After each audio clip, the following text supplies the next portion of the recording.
bottom.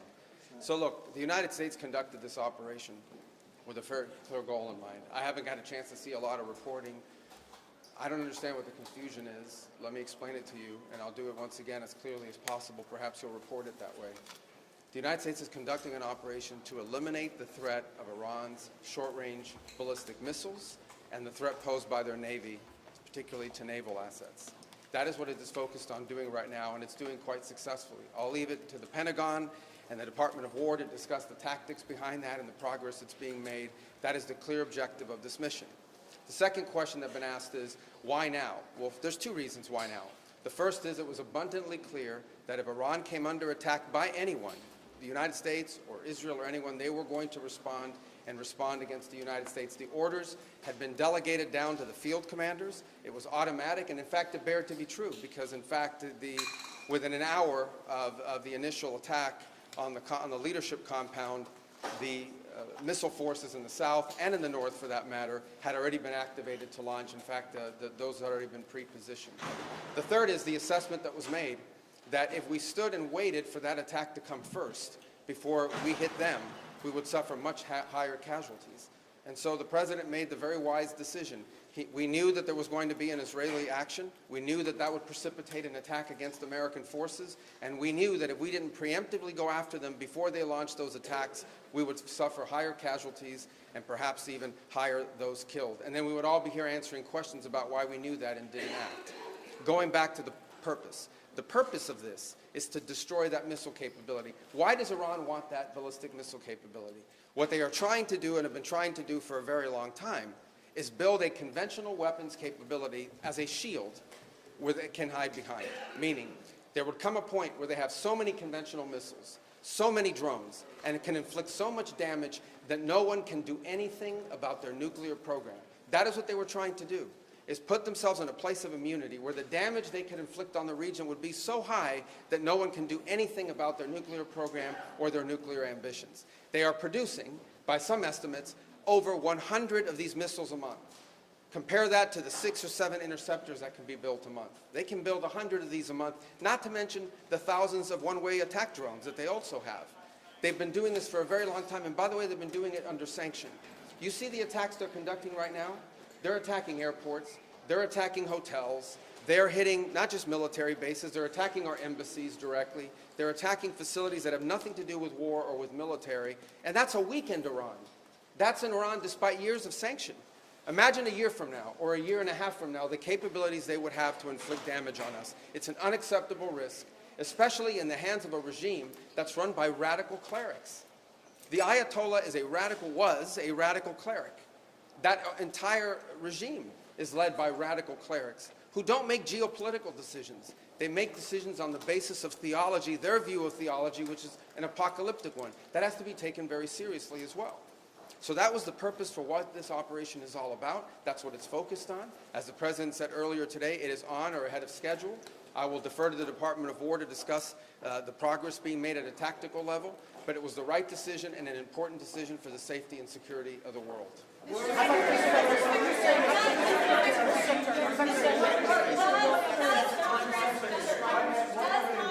to weigh in? Does Congress have to weigh in? Is the President independent, and does Congress have to weigh in? And was there an imminent threat? Did you tell lawmakers that there was an imminent threat? There absolutely was an imminent threat, and the imminent threat was that we knew that if Iran was attacked, and we believed they would be attacked, that they would immediately come after us. And we were not going to sit there and absorb a blow before we responded, because the Department of War assessed that if we did that, if we waited for them to hit us first after they were attacked, and by someone else, Israel attacked them, they hit us first, and we waited for them to hit us, we would suffer more casualties and more deaths. We went proactively in a defensive way to prevent them from inflicting higher damage. Had we not done so, there would have been hearings on Capitol Hill about how we knew that this was going to happen, and we didn't act preemptively to prevent more casualties and more loss of life. The U.S.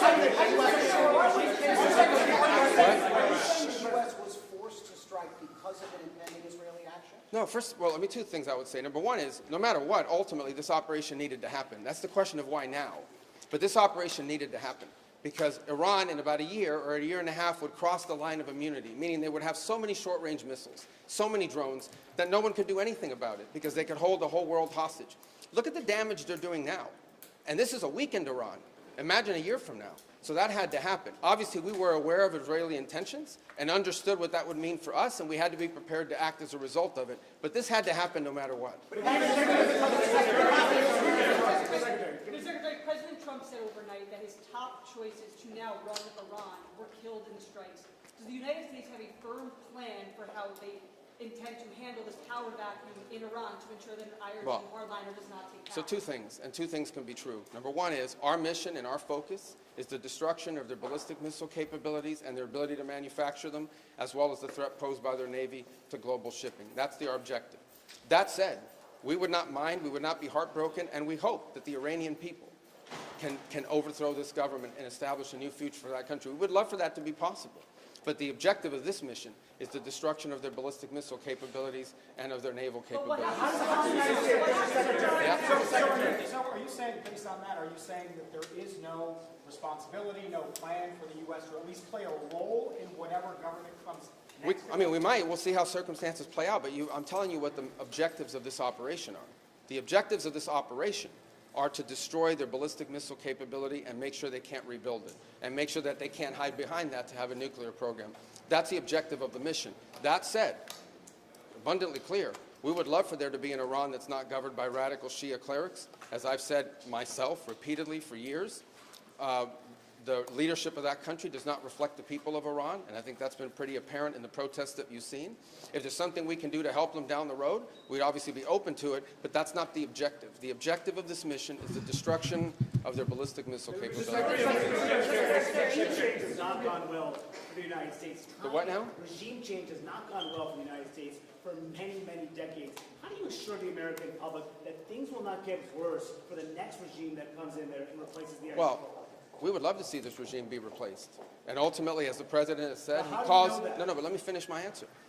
As the president has said, he would love for the people of Iran to use this as an opportunity to rise up and remove these leaders. They've been wanting to remove them from a long time. We've seen successive waves of protests, and we've seen them slaughter people, okay? But the objective of this mission is to make sure they don't have these weapons that can threaten us and our allies in the region. That's why we're doing what we're doing now.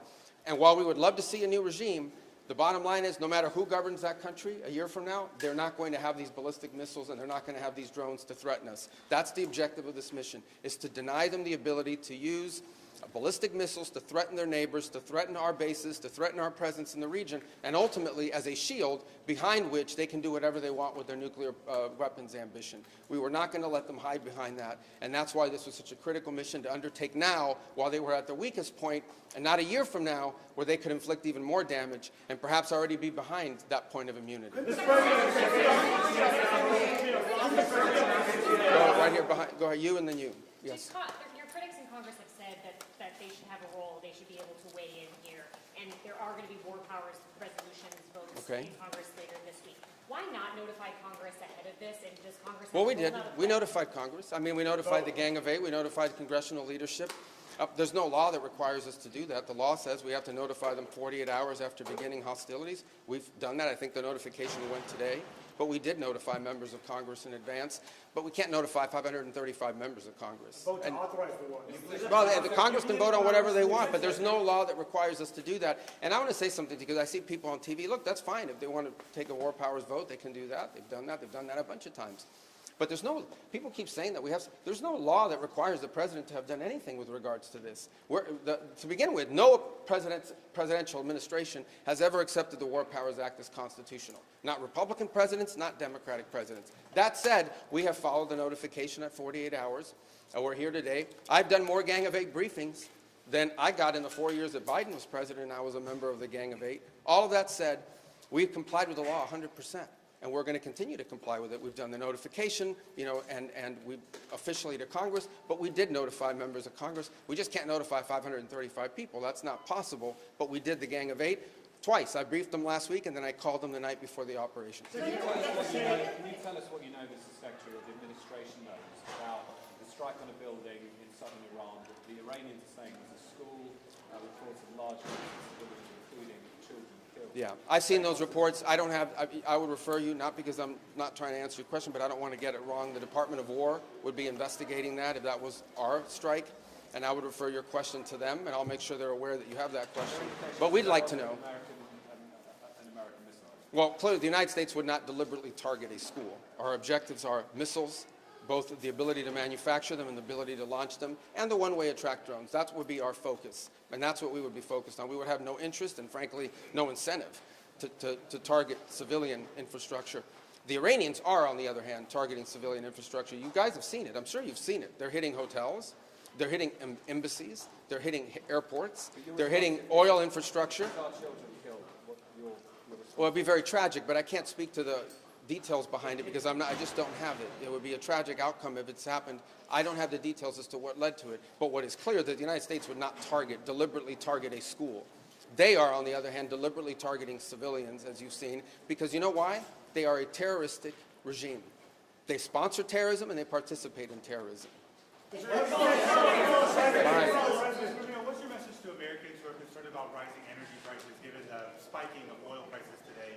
Yes, and we knew that going in would be a factor, and so we have a program in place that will begin to be implemented by Secretary Wright, Secretary Bessent. We talked about it last night, again, about this program. We talked this morning, and starting tomorrow, you will see us rolling out those phases to try to mitigate against that. Obviously, markets are going to be reacting to news about what's happening. And again, a reminder, think about it, okay? This terroristic regime, led by radical clerics, has the ability, potentially, to shut off 20% of global energy. That's the kind of leverage they have because of their Navy. We're going to destroy their Navy. But there is a plan in place. We anticipated this could be an issue, and Secretary Wright and Bessent will begin to roll out those steps starting tomorrow to mitigate against the impact that could have. I got to do this briefing, so I got a couple more. Yeah. Do you anticipate putting boots on the ground, and how long do you anticipate the conflict to last? Well, we don't. Let me say two things about it. Number one, the president always has the options to undertake whatever operations he decides to do as the commander-in-chief. That said, we believe the objective that we have set for this mission, which is the destruction of their ballistic missile capabilities, both launch capability and manufacturing, can be achieved without ground forces. Right now, we're not postured for ground forces, but obviously the president has those options. He's never going to rule out anything.